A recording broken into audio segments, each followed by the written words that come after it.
Hello friends, Vicky Wadhwa red dice cricket से हमेशा की तरह आपका थैंक्स, आपकी सपोर्ट का थैंक्स। आप ऐसे ही सपोर्ट करते रहिए, हम वीडियो लेके आते रहेंगे क्रिकेट इक्विपमेंट के रिगार्डिंग। एज अ मैन्युफैक्चरर जो हमारा एक्सपीरियंस है, ट्राई करते हैं कि आपके साथ शेयर कर सकें। रीज़न बहुत से हैं, आप बहुत चीज़ें जानना चाहते हैं क्रिकेट इक्विपमेंट के रिगार्डिंग। हम कोशिश करते हैं आपके लिए कुछ ना कुछ नया लेके आए। बड़ा ही हॉट टॉपिक और 3-4 वीडियो इसी के ऊपर ही चल रहे थे। आज का बड़ा वाजिब टॉपिक ऑयलिंग। हर रीसेलर बेचने के बाद oiling, tapping, knocking, bending free free free. Oiling actually है क्या, फिर आप डिसाइड करना कि होनी चाहिए या नहीं होनी चाहिए। मैं नहीं कहता कि सही है या गलत है, आप ही डिसाइड करना जी। देखिए, उसके लिए हमें थोड़ा सा हिस्ट्री में जाना पड़ेगा। क्रिकेट बहुत पुरानी चल रही है और क्रिकेट बैट्स भी बहुत सालों से बन रहे हैं।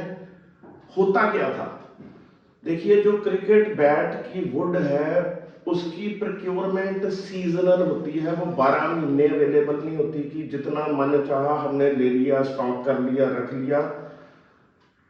अब थोड़ी सी होनी शुरू हो गई है, और पहले टाइमों में बहुत ही ज़्यादा सीजनल होती थी। साल के एक टाइम पे हमें वुड अवेलेबल होती थी, हम पूरे साल का स्टॉक करते थे और पूरा साल उसके बैट बनाते थे। उस चक्कर में होता क्या था कि हर बंदे की एक प्रोडिक्शन होती है अपने बिजनेस के हिसाब से। जैसे हम 30,000 बैट बनाते हैं साल का, तो हम 30-32 हज़ार पीस साल का बाय करते हैं और उसको रख लेते हैं और धीरे धीरे पूरा साल बनाते रहते हैं। ये एक प्रोसेस है, हर बिजनेस अपनी प्लानिंग करके चलता है।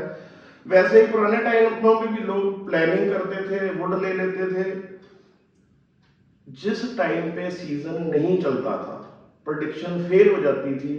30-32 हज़ार बैट बनाने वाला मेकर 14-15 हज़ार 20 हज़ार बैट ही बना पाता था।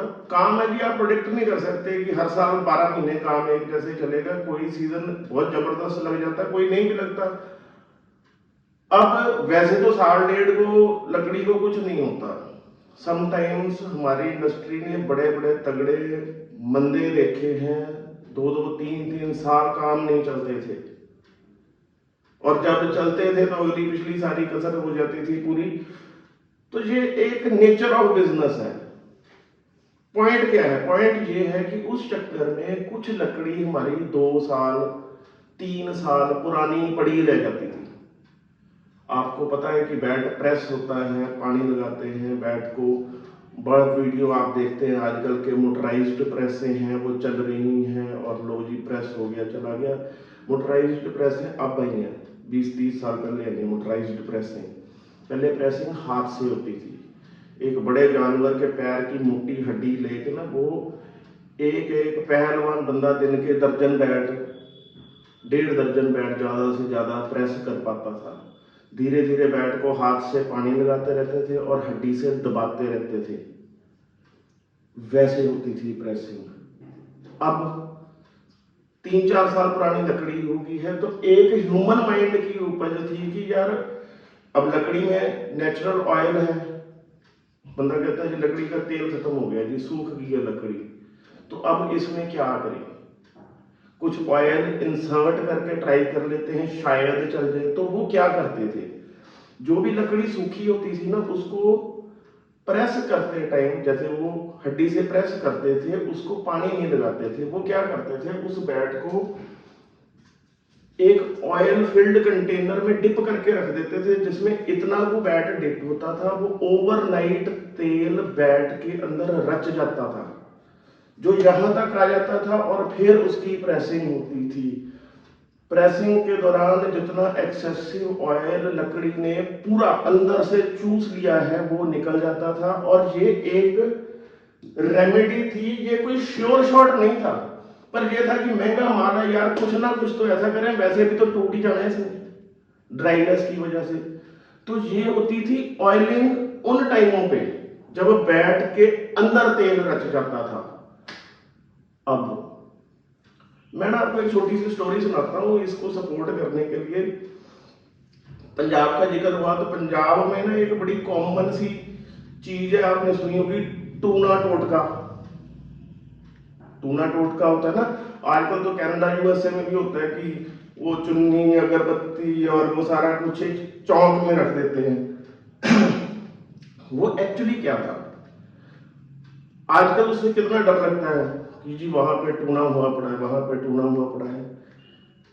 एक्चुअली वो क्या था, जब पुराने टाइमों में हमारे पास कम्युनिकेशन के साधन नहीं थे तो डॉक्टर भी इतने अवेलेबल नहीं होते थे। गांव में अगर कोई बीमार होता था, जैसे मान लो कोई बच्चा बीमार है, तो चौक पे एक गुड़िया को उसकी एक गुड्डा बना के रख दिया जाता था, धूप अगरबत्ती लगा के, सो दैट कि आने जाने वाले की नजर पड़े उसके ऊपर, कि अगर उसको जाते हुए रास्ते में किसी गांव में अच्छा डॉक्टर मिले तो वो बता सके कि इस गांव में कोई गुड़िया बीमार है। दारू की बोतल रख देते थे, कोई शराबी बीमार है, लाल चुन्नी चूड़ा रख देते थे, कोई न्यूली मैरिड लड़की बीमार है। ये था टूना टोटका। हमने क्या कर दिया, वही जो अब ऑयलिंग के साथ कर दिया। तो ये एक प्रोसेस कैसे चेंज होता है टाइम में, वो आज हम ऑयलिंग के साथ करते हैं। ये एक ऑयल्ड बैट है,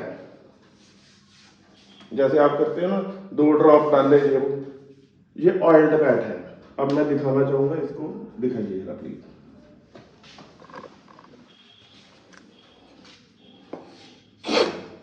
लो, ये ऑयल्ड है, ये एक स्ट्रोक से नीचे से फिर सूखी लकड़ी निकल आई। अब ये जो ऑयलिंग जिसको आप इतना इंपॉर्टेंट बताते हो, ये इतनी सी क्रस्ट ऑयलिंग की क्या उखाड़ लेगी बैट का? नुकसान ये है कि ये बैट ऑयल्ड है, ये देखिए इसमें क्रैक्स हैं, अभी तक ये ठीक है। थोड़े टाइम बाद जब ये क्रैक्स बैट के लाइफ साइकिल के साथ उठेंगे, आप इसको ग्लू नहीं कर सकते, आप इसको बेंडिंग नहीं कर सकते, तो ऐसी ऑयलिंग का कोई फायदा नहीं है। आई एम होपफुल कि मैंने अपनी बात को सपोर्ट करने के लिए सफिशिएंट एविडेंस आपको दे दिए हैं। बाकी आप डिसाइड करेंगे कि ये होनी चाहिए या नहीं। वीडियो अच्छी लगे आगे से आगे भेजिए। Keep watching, keep sharing. Thank you.